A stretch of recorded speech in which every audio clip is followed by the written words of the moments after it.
All right, this is Deanna Marie, and welcome back here to the Clue Seat. And today we're going to be talking about how if you choose to compromise, if you choose to, dance with the enemy and do that stuff, you are going to destroy everything that God has planned for you. Okay, so let's get started. All right, today's Bible verse is going to be Genesis 39, verse verse 23. 23. So make sure you guys open up the Bible and get into the Word and let God talk to you about what He wants to talk to you about, pray, and do all those great things, okay?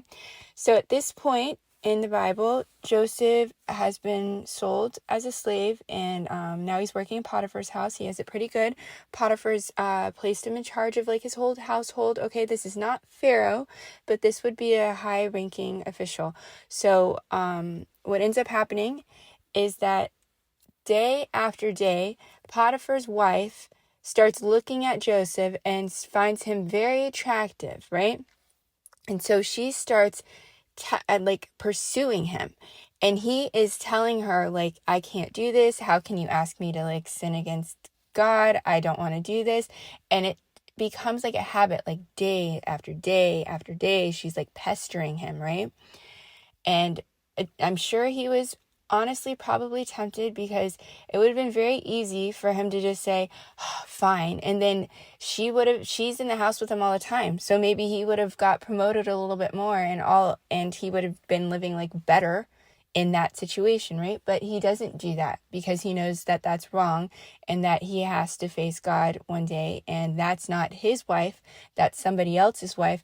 And so for him to commit that sin and do that it would hurt God, and it would hurt him, and it would hurt his future. And I think deep down he remembers the dream that he had about everybody in his family bowing down to him, and he doesn't know how that works out completely yet, but he's got that in the back of his mind. So he knows that God has something for him, right? And he knows that the enemy would offer something that looks pretty good, but it's going to make you compromise, or make him compromise his values. Okay. Eventually, this woman lies on him and says, oh, he tried to do something to me and I said no, and I did it. And she switches things up, and he ends up going to prison for that. Now, I kind of think that Potiphar's knew kind of what was going on, because he doesn't have Joseph executed, right? He could have, but he didn't. He just throws him in prison forever. So I kind of think he has seen his wife do something like this before. But either way, he's in prison. Okay. In prison is where he's going to be interpreting dreams, and he is going to be doing all of the things that are going to lead him to be Pharaoh's vice president, basically. But he has to go to that prison. But in order for him to go to the prison, he has to be tested, and he has to turn down this tempting, adulterous woman sent from the enemy in order for him to be put on that path. He has to do that. Now, if he doesn't do that, and he commits that sin, and he stays in that situation, he will never go to his destiny. He will never see his full potential, and the dream that God gave him will never come true if he does not listen to God and follow the rules and guidelines that he set out. So think about that, because some of you guys are going to be tempted, and you're tempted every day by situations, right? You guys, especially men, if you're married and you have some woman pursuing you, it can be very tempting, right?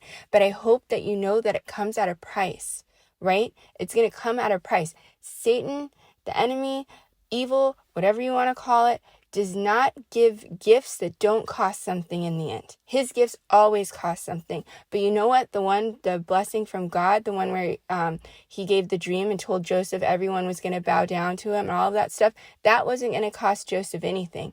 And God's gift was way better. Him being in charge of basically the entire country of Egypt was a lot better than the gift that Satan was trying to give him, which was a little bit of fleeting pleasure, right?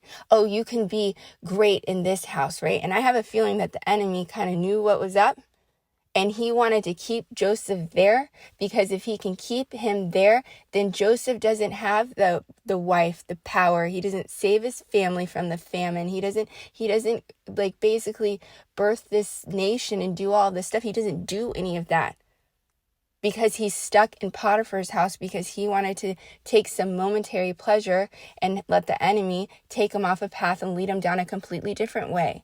So think about that. Whenever you're tempted or a gift comes along and you're like, oh, I'm going to have to compromise my values to get it, you don't do it.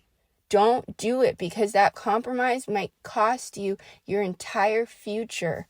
And he would have been sitting in a house not doing anything. Yes, was he going to go to prison and stuff like that? But that prison is what catapults him into being like in charge of Egypt. He cannot get to that spot that God has for him without going to that prison. So maybe it might be hard for you to say no, and maybe you might get fired. He got fired too. Maybe, somebody says something about you that's not true. Don't worry about it, because if you're walking with God, he uses everything for your good. He's going to get you exactly where he needs you to be, okay? So you think about that before you start compromising and stuff, okay? All right, so anyways, as always, come back here next time and like, share, and subscribe, and I'll see you guys back here next time.